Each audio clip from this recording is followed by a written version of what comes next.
selamat siang. Oke, selamat siang, selamat malam. Buat teman-teman semua, teman-teman pekerja migran Indonesia yang di mana saja berada. Em, Nama saya April, perkenalkan nama saya April.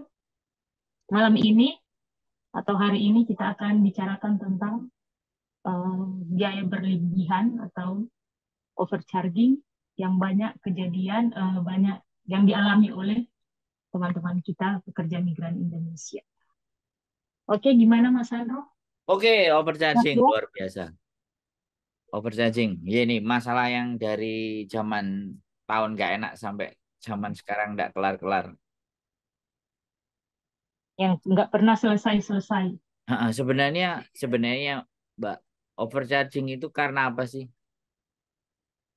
Overcharging kan biaya berlebihan. Pada dasarnya, sebenarnya dari tahun 2017, pemerintah sudah menetapkan bahwa pekerja imigran Indonesia harus free untuk biaya penempatan. Tapi sampai hari ini masih tetap undang-undang belum berlaku sampai hari ini.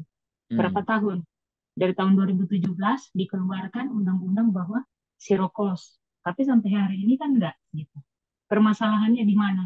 Coba Mas Andro. Masalahnya di presidennya kali. Aduh, jadi Gimana? ya, setahu Ah, saya dalam penanganan overcharging ini selama ini, sebenarnya dia penempatan kalau mau kita jujur-jujuran aja ya, hmm. di kontrak kerja kita yang biru, hijau, biru, Hmm. biru atau hijau tuh Apapun ya, lah. apapun ya di kontrak kerja kita. Kalau kita ditranslate itu di Hmm. nomor 8, Ya, di poin. nomor 8, poin nomor 8, di poinnya itu majikan berhak menanggung. Sudah Biaya. dibilang di situ biayanya apa semua, penerbangan, bahkan visa kita, begitu kan. Terus Hmm. yang di Indonesia pun kan, em, dari semua lembaga, itu 24 lembaga berhak untuk memayungi kita, begitu. Berhak untuk apa? Mempayungi Oh, pekerja melindungi. Indonesia, melindungi gitu. Artinya dalam biaya penempatan seperti imigrasi, kalau mau jujur-jujuran, Hmm. setiap pekerja migran ya harus free dong. Hmm. Biaya penempatan itu Hmm. kan harus em, dari apa bad- em, apa Sudah. namanya yang membiayai itu dari pemerintah gitu, biaya LPK-nya begitu. Oh iya ya, kita buka kontrak, Ya. ada kontrak ini. Coba buka kontrak. Kontrak. Ya ini poin ke-8. Medic Hmm. the employer shall responsible. Yeah. Yeah. Departure, origin entry to Hong Kong, medical, authentic fee and Hmm. relevant consulate, visa free insurance, administration fee or fee such as Philippine overseas employment administration fee or other fee of similar nature imposed by relevant government authorized. Hmm. Iya kan?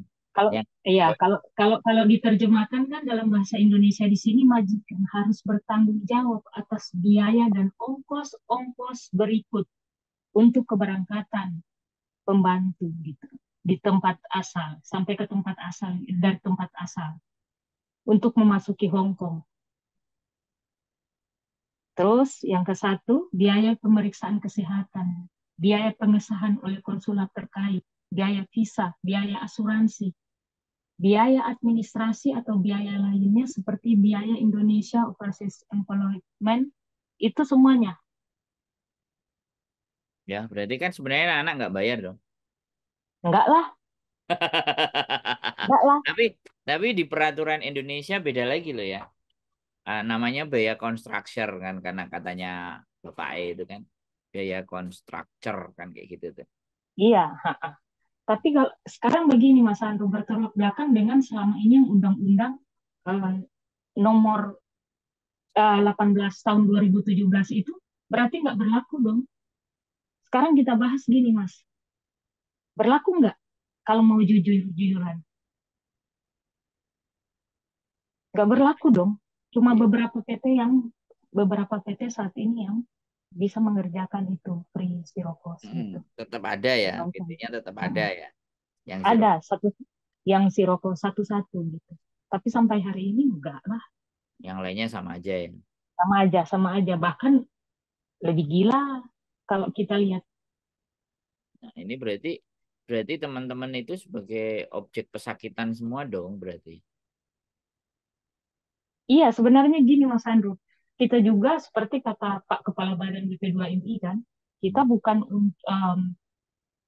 bukannya merugikan kepada pihak PT gitu. Tapi kalau mau jujur-jujuran juga dari pihak pemerintah, seharusnya pemerintah menanggung biaya untuk di pelatihan. Itu pemerintah daerah berhak Ya berhak kalau dong. peraturan itu. Dalam undang-undang iya aturan kayak Semarang, ya Semarang harus menganggarkan dong biaya pelatihan. Bayar itu. Jadi Kayak Jawa Timur harus menganggarkan begitu. tapi itu tidak terjadi ya. Tidak terjadi sampai hari, cuman beberapa yang saya tahu cuman beberapa Dan wilayah di tidak Indonesia dievaluasi ya. sampai hari ini yang kayak enggak. Kita surati Pak Presiden aja ya. Hmm. Maka dari itu sepertinya teman kasihan ya, yang maksudnya kan baru datang, baru-baru datang Ya nggak mereka kasihan nggak dia tahu. semua. Ya memang semua teman-teman ini dijadikan objek. Ya Iya sekarang benar sih. sekarang kan biaya biaya kan negara tidak boleh berbisnis ya kan. Yang dilakukan negara adalah yang menguasai hajat hidup orang banyak yang diatur oleh negara. Artinya yang tidak boleh berbisnis ada beberapa peraturan. Aku memang nggak terlalu jago kalau kita bahas peraturan karena percuma kita bahas peraturan aja kalau nggak dijalanin kan ya sama aja tuh. Nah, kita lebih membahas fenomena yang terjadi di lapangan. Jadi sebenarnya pembiayaan itu seharusnya ya majikan. Kalau pelatihan di Indonesia, biaya pelatihan di undang-undangnya Indonesia juga ada yang harus dilakukan oleh pemerintah daerah. Notabene ini Iya. nanti pemerintah ya tergantung dari bupatinya, bupati masing-masing kabupaten kan yang harus memberikan Iya, anggaran. harus memberikan anggaran untuk pelatihan kerja begitu. Akhirnya kan sekali lagi bupatinya ya nggak ngerti. Ini tidak terlaksana bupatinya yang tidak menjalankan atau eh, seperti apa kita nggak ngerti evaluasinya. Kemudian Eh, yang terjadi adalah Maksudnya kan yang lucu begini Mas Andro, maaf saya potong. Yang bikin undang-undang ini kenapa nggak sosor kepada pemerintah daerah gitu? Maksud saya gitu. DPR-nya kan yang bikin peraturan Ya, kenapa nggak nggak menyuarakan evaluasi. terus? Nah, Ya, pemerintah evaluasi, benar. Terus turun ke yang bagian, lapangan. turun ke lapangan. Terus yang bagian duduk di pemerintahan itu untuk membela PMI, mereka mana gitu maksudnya? Itu juga nggak ada. Makanya kita telisik dari yang kita tahu ya, dari yang terjadi di lapangan ini sehingga nanti konklusinya seperti apa gitu loh dengan kenapa dan akhirnya ini terjadi gitu loh biaya overcharge ini terjadi gitu kan. Makanya kita menelisik asal usulnya dari aturan dan undang-undangnya semuanya ternyata mewajibkan yang seperti itu, mengharuskan seperti itu tapi tidak terlaksana. Ya aku nggak ngerti siapa yang nyoblos presidennya kemarin sih, aku sih nggak nyoblos. Ya itu boleh kan saya ngomong kayak gitu kan boleh. Aku kan nggak Ya nyoblos. boleh lah. Iya, benar. Makanya besok aku juga nggak nyoblos biar cangkemku celometannya terserah kan. Karena memang nggak Ya, nyoblos kan. semua kan diberikan hak masing-masing kan. Nah ya, tapi kalau Anda kan nyoblos, nanti kan aku makanya mengejar Anda gitu.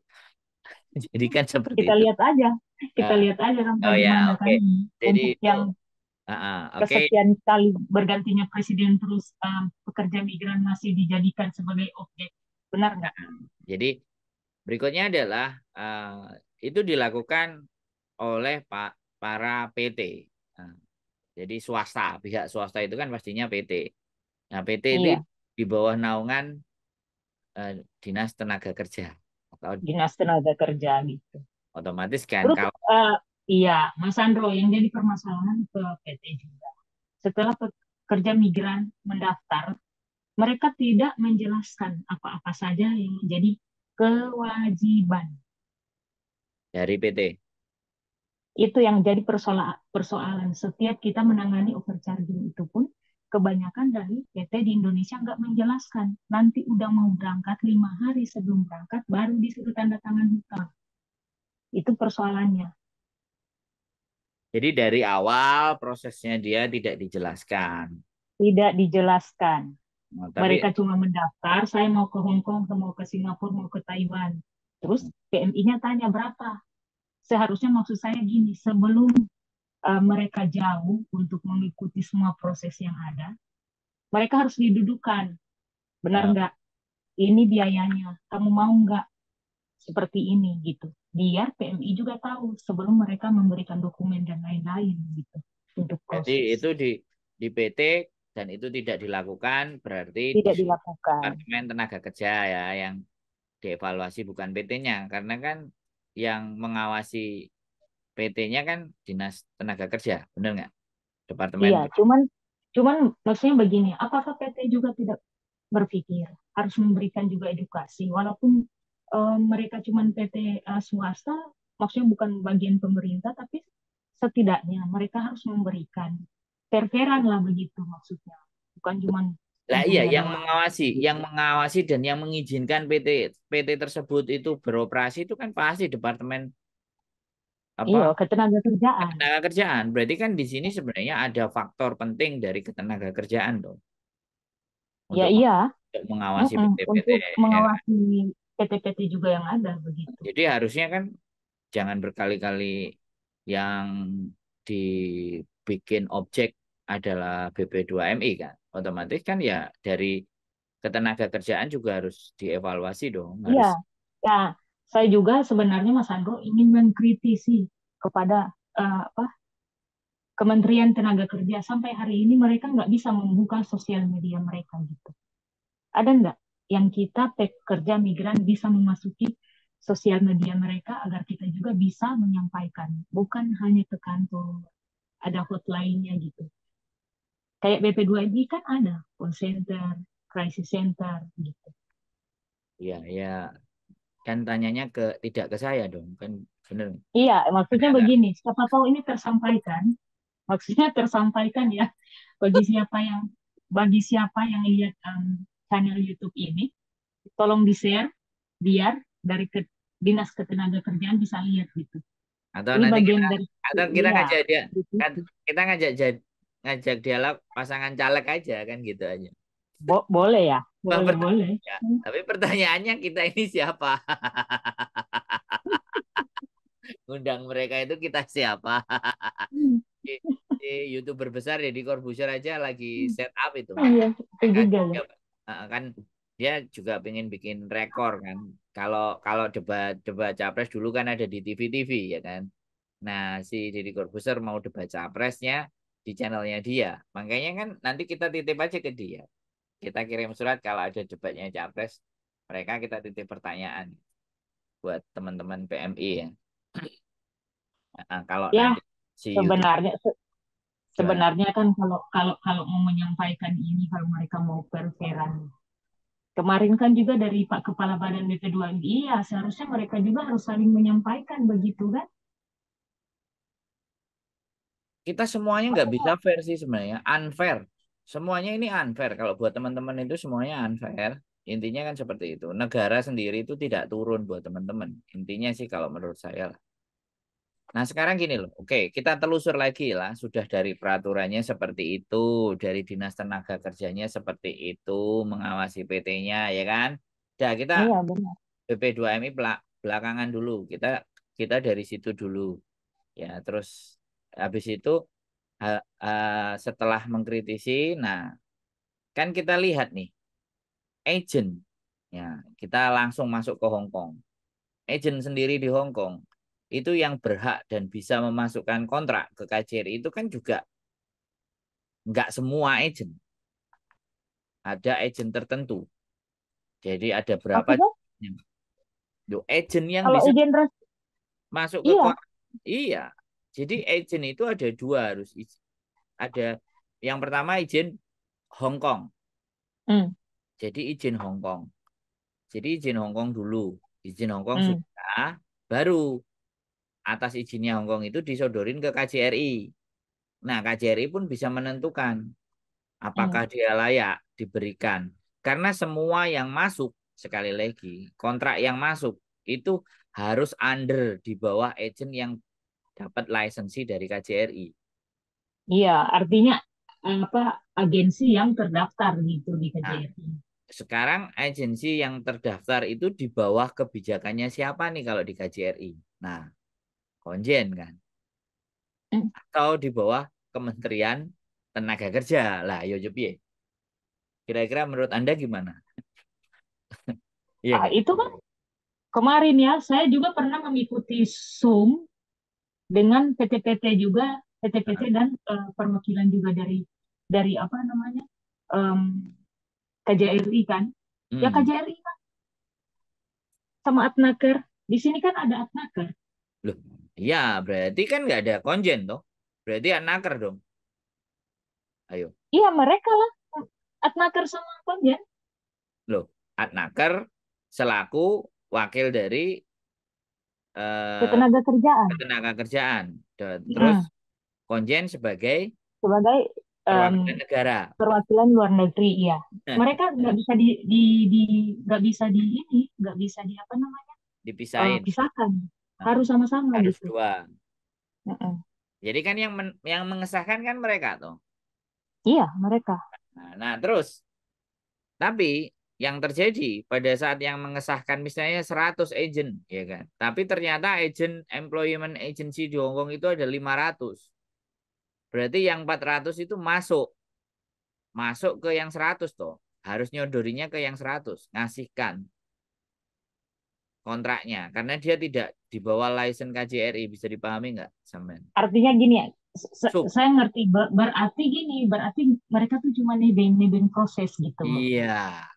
Karena nggak itu, maksudnya nggak tidak terdaftar lah begitu di KJRI. Nah, kan KJRI, nah di situ kan akhirnya alurnya ada karena kenapa kita bicara agent? Karena majikan hampir bisa dipastikan dari agent. Harus Iya, ha. melalui agent kan. Nah, Nah ini loh, majikan itu melalui agent. Tidak mungkin juga majikan langsung ke KJRI ya. Namanya iya, negara pada dasarnya begini Mas Andro, tidak pada boleh dasarnya begitu. begini. Mereka Gimana? tuh udah tahu peraturannya. Mereka tuh udah tahu peraturannya. Agensi itu udah tahu peraturannya. Nah, iya, maksud saya begini loh, agensi sudah ada peraturannya. Tapi kan kembali lagi, ya. Tapi Hong Kong kan sudah jelas ketat. Siapapun yang akan menarik biaya di atas 10% dari gaji, kelar itu semua. Pasti kelar. Ya maka dari itu perwakilan dan Atnaker itu berhak sepenuhnya loh untuk menindaklanjuti yang ada di sini, agensi di sini. Tuh, ya Kalau kalau itu memang mereka melakukan makanya gini. kecelakaan. Nah, makanya dari peraturan dari peraturan Hong Kong yang seperti itu, agent sudah tidak pernah meminta fee dari anak. Anak silahkan dari PT. Dia memang langsung motong dari biayanya majikan. Kan Tapi kan majikan majikan bayar kan, Mas Andro. Peraturannya begini, seharusnya majikan bayar ke agensi, agensi itu kasih ke PT untuk biaya. nah, nah, ketika agensi harus ngasih ke PT, pastikan ada pembicaraan antara PT dan agensi toh. Ya, Lah yang jadi tengah ada antara dong. agensi sama PT ini siapa kalau nggak KJRI? Apakah itu naker juga? Iya, yang nakar Nah, di ya sini berarti di situ juga tuh. harus mereka Kan mereka masalahnya di tahu situ. kan. Masalahnya itu di situ. Potongan ini akan bersumber masalahnya kan di situ. Jadi agent itu harus membayar sedemikian rupa biaya agar anak ini boleh, ya kan? Mm-mm. Agent itu kan yang bayarin. Majikan sudah nggak ngerti, pokoknya bayarnya agent dan Iya, setiap dan sebenarnya gitu. dan setiap agent kan bayarnya beda-beda. Dan setiap PT pun memintanya juga beda-beda. Ada yang minta 9.000, ada yang minta 10.000, ada yang minta 7.000. Nah ini kenapa kok bisa nggak sama? Ini Kayak kebanyakan kalau yang proses baru 18.000 ya, ada yang 7.000. Kayak kemarin kan sempat yang kita susun dulu-dulu itu kan. Itu yang 7.000 itu, yang ketika ada PMI, mereka nggak suka, bisa diinterminate kapan saja, begitu Mas Andro. Lah iya, makanya yang kita telisik adalah di agensi, ya kan, bayar ke PT ini bayarnya kan juga bervariasi. Kenapa tidak diseragamin? Berarti kan tidak ada peraturan yang seragam di PT-nya. Terus Bisa yang dipahami. bikin mengerti, ngerti, ngerti. Artinya, Berarti Mas Andro sebenarnya dari KJRI dan Atnaker di sini juga bertanggung nah, jawab untuk mengontrol. nah itulah, ya kan. Benar nggak? Kan Mm-mm. tidak ada pakemnya, ya kan. Mm-mm. Kita kan tidak bisa Benar, tahu, bener nggak? Kita orang awam dan teman-teman yang berproses kan nggak ada yang tahu, nggak ada yang tahu. nggak ada yang Mereka tahu. nggak tahu seperti Dan ini. mereka pun tidak mengumumkan secara tertulis dan diumumkan. Mereka rapatnya kan tertutup, tidak menjadi Iya, benar. konsumsi publik. Disitulah yang akhirnya menyebabkan kenapa tetap akan ada overcharging karena ketidakterbukaan dari ya itu tadi Benar. stakeholder. Stakeholder yang akan menjadi jembatan antara agent dan PT kan seperti itu. Iya. Ya, jadi ya Ya, gimana? pada dasarnya PMI ini dari dulu sumber keuangan yang luar biasa gitu ya. Ya sebenarnya kalau menurut saya ya sekali lagi kita kita ini kan YouTuber. Saya ini kan YouTuber gitu. Tetapi kita membahas sesuatu di mana gan- ganjelnya itu di mana sih? Keresahannya itu di mana sih? Lebih kita Ya sudutkan. Kak, kalau saya ya, memang kalau mau terbuka, pemerintahnya dari pihak ya di Indonesia maupun di sini, apa terlebih KJRI ya. Sekarang kita ngomongin tentang KJRI. Banyak teman-teman yang mengadu ke KJRI. Itu Hmm. pun lama sekali ditindaklanjuti. Nah, coba. Makanya ini yang harus dikritisi, ya kan? Yang Iya, harusnya benar. yang Kita harusnya kita kita kayak ini gunakan aja, untuk Mas. pembicaraan gitu. Karena Anda kan menangani. Anda Iya, menangani saya mengalami menolong teman-teman yang menang. udah lapor ke KJRI, tapi KJRI nggak gubris, bukan nggak gubris lama penanganan gitu. Bahasanya Akhirnya lapor sebentar. ke kita, lapor ke Ah, BP2MI gitu. bahasanya jangan menolong. Seolah-olah kita itu dewa penolong. Bukan. Bahasanya adalah kita membantu. Eh, Oke, benar. Maksudnya kita kosakatanya kan beda. membantu. Benar, benar, Kosakatanya benar. beda. Kosakata orang Jawa Bentar sama kan orang Sulawesi beda ya. Sulawesi beda. Mm-mm. Beda, beda. Kalau Sulawesi Beda, langsung beda. tunjuk aja ya. Mm-mm. Artinya gini, em, kalau KJRI benar-benar membantu, kalau Nah, KJRI dari awal benar-benar membantu, nggak hmm, bakalan ke BP2 ini. ya, keruwetan ini tidak terjadi. Makanya Mm-mm. kenapa beberapa organisasi dari dulu itu demonya tetap ke KJRI. Eh, Mereka turun ke jalannya ke KJRI. Terus hal itu dilakukan terus dan mereka seolah-olah tidak dengar. Gitu. Dan Iya, makanya mereka seolah-olah terlindungi dengan peraturan dan hukum Hongkong. Kan kita nggak mungkin merusak, ya kan? Demo aja mesti harus lapor benar-benar. ke polisi juga kan. Nah, Iya, makanya ha, makanya kita naikkan ke konten, ya kan? Makanya iya para benar. para para korban-korban itu kita naikkan. Kalau perlu kita tunjukkan bukti-bukti dan semuanya. Jadi oh ternyata seperti ini dong negara kita itu kan kayak gitu. Iya, Potret negara kita itu kita tunjukkan di konten YouTube gitu. Tidak ada masalah anaknya. Iya saya begini-begini di PT begini-begini. Kalau kalau memang dianya berani ya kita speak out. Cuman kadang kita terkendala adalah di sini. Ya ini mungkin yang sudah disampaikan oleh banyak organisasi yang berjuang sejak dulu-dulu ya. ya Anaknya dulu-dulu memang benar. anaknya yang pertama anaknya tidak mau ya sudahlah. Udahlah itu kalau dia makan lah. Yang penting selesai 6 bulan hidupku agak bebas lah. Agak Mereka bebas. jadi nggak apa-apa dia berat di 6 bulan. Nah karena perasaannya yang teman-teman di situ untuk agar supaya amannya, maka ya sudah. Ini yang juga ini bukan kendala. Makanya kita kembalikan lagi kepada teman-teman. Tapi yang jelas ke ketidakfairan, ya, unfair.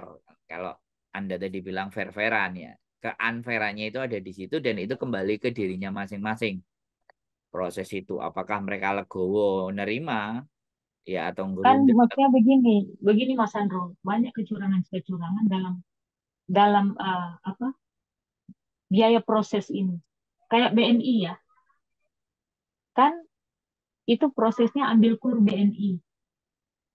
PMI-nya bukan disuruh untuk ambil dari BNI, terus disuruh lunasin di PT, nanti PMI-nya yang eh, apa namanya store ke BNI kan?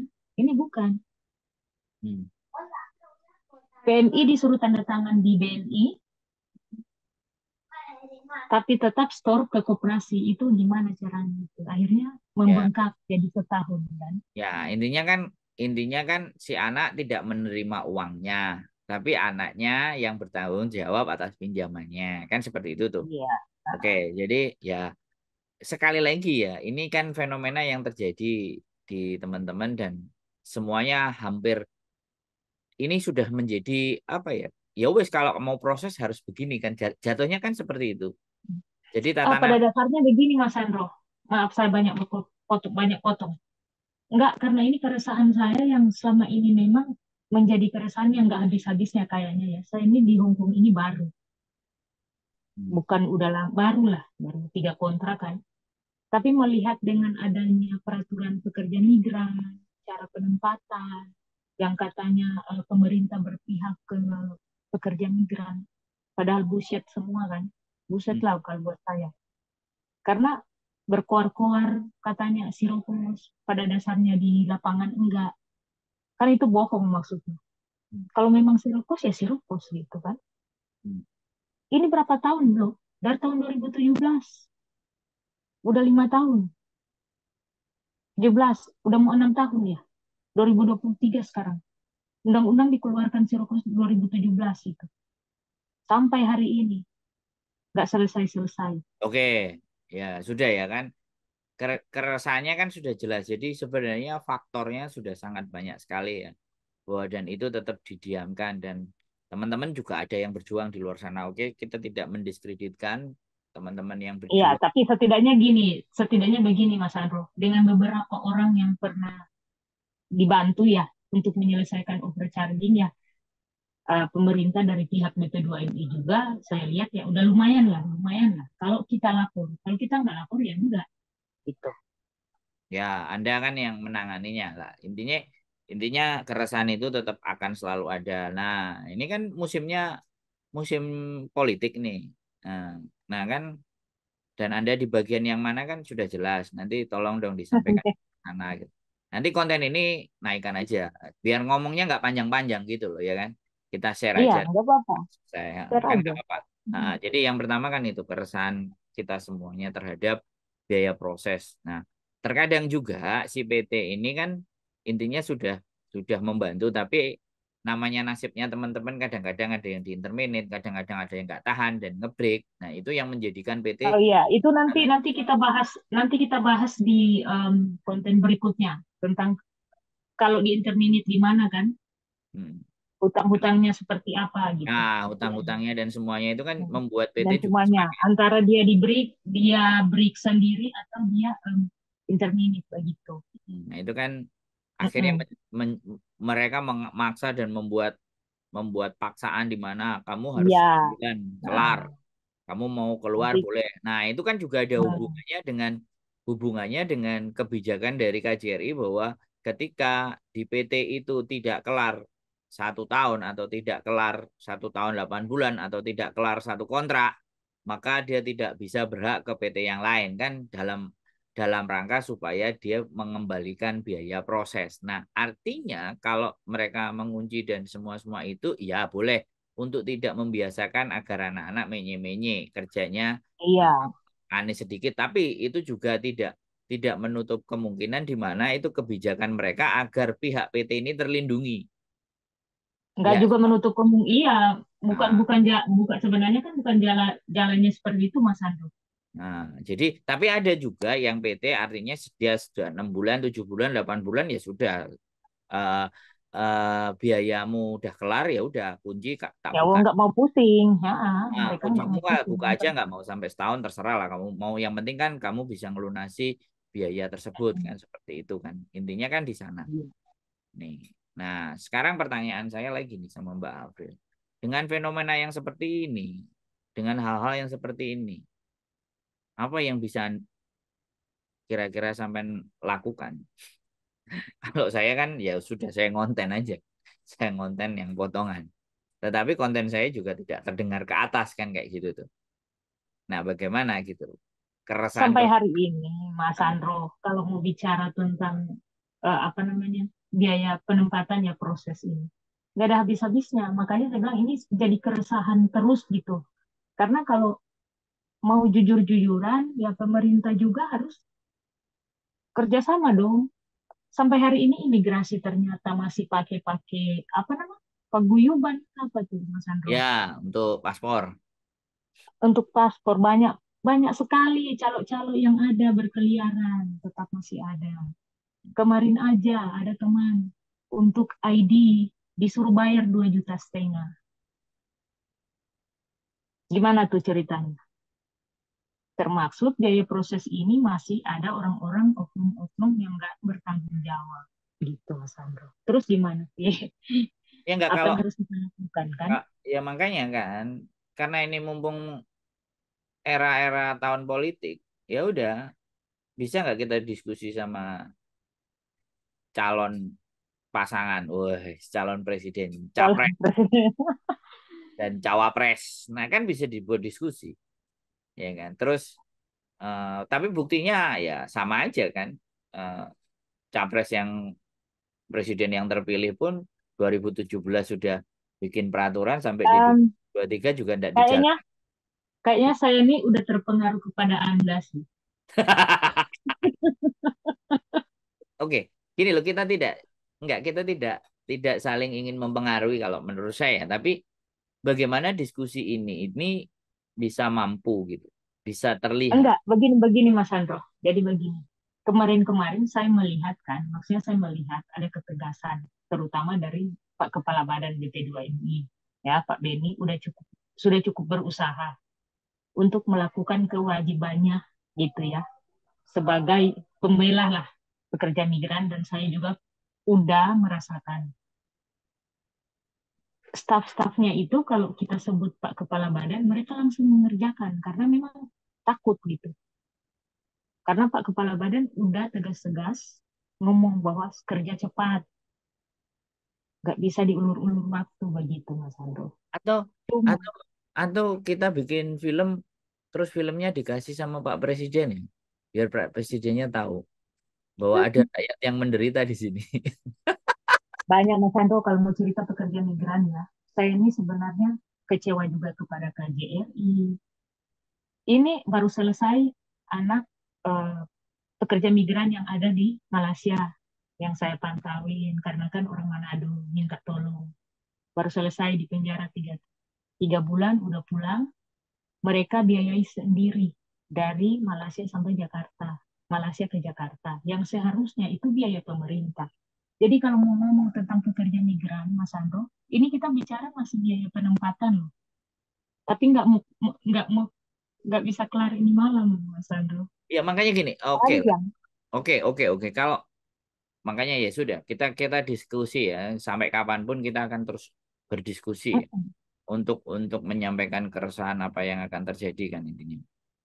Kok ada kok ada jempol-jempolnya ini? Siapa yang mencet ini jempol? Oh Jempol apa? enggak ya wis. Oke, jadi Mm. keresahan ini kita kita bahas ya. Jadi memang kita butuh stakeholder ya. Kita butuh kemana ya? Karena dan kita nggak mau kita sebenarnya Enggak, Mas Andro, kalau mereka mau kerjasama dari KJRI, Atnaker, BP2MI, mau kerjasama, PMI bisa terselamatkan dengan biaya penempatan itu aja sih. ya masalahnya itu kan kepentingan-kepentingan itu yang membuat. Makanya Anda kan ada di dalam circle dan lingkaran kan. Jadi di disampaikan aja gitu. Apa yang mau kita buat. Makanya kan bersuara itu kadang kita bikin podcast, bersuara itu juga kadang kadang kita bikin film, kadang bersuara itu kita juga pagelaran atau itu mungkin yang juga sudah dilakukan Nggak teman-teman. apa-apa. Gini Mas Andro, ke depan kan bisa undang teman yang lain di konten ini kan, Ya, untuk mereka juga yang undang Anda membicarakan. ya. Sekali lagi yang undang Iya, Anda karena ini di konten Anda. Makanya kita oke, siapin siap. ini pertama, nanti 2, 3, 4 kita bikin lagi, besoknya kita undang lagi untuk agar diskusinya lebih Iya, baik. diskusi teman-teman yang memang memang begini, maksudnya Mas Andro, memang benar-benar mereka tuh merasakan gaya proses sampai mereka di sini seperti Nah, apa, waktu makanya di kan sini gini loh. seperti apa. Sebenarnya menurut saya, oke lah, kita lakukan yang pertama kalau mereka tidak bisa karena keterbatasan waktu. Anak-anak yang sudah Anda tolong itu bikin rekam videonya aja atau ambil suaranya kita perdengarkan di konten kita. Kan itu Iya, ada manusianya, ya kan? Yang Anda tolong itu kan ada orang-orangnya. Saya iya, juga siap. saya juga ada. Jadi saya dokumennya saya ada. Bahkan channel YouTube saya ada yang satu yang sudah terbebas. Langsung saya naikkan namanya Mbak Wati ini jelas. Karena itu juga dia langsung kontak ketika Bapak datang ke kantor sini kan ke Hong Kong langsung dia bilang langsung seketika itu bapaknya telepon udah besoknya ditransfer balik. Berikutnya kan yang kita bantu juga tuh satunya namanya Erni itu ya kan. Iya, yang di interminate.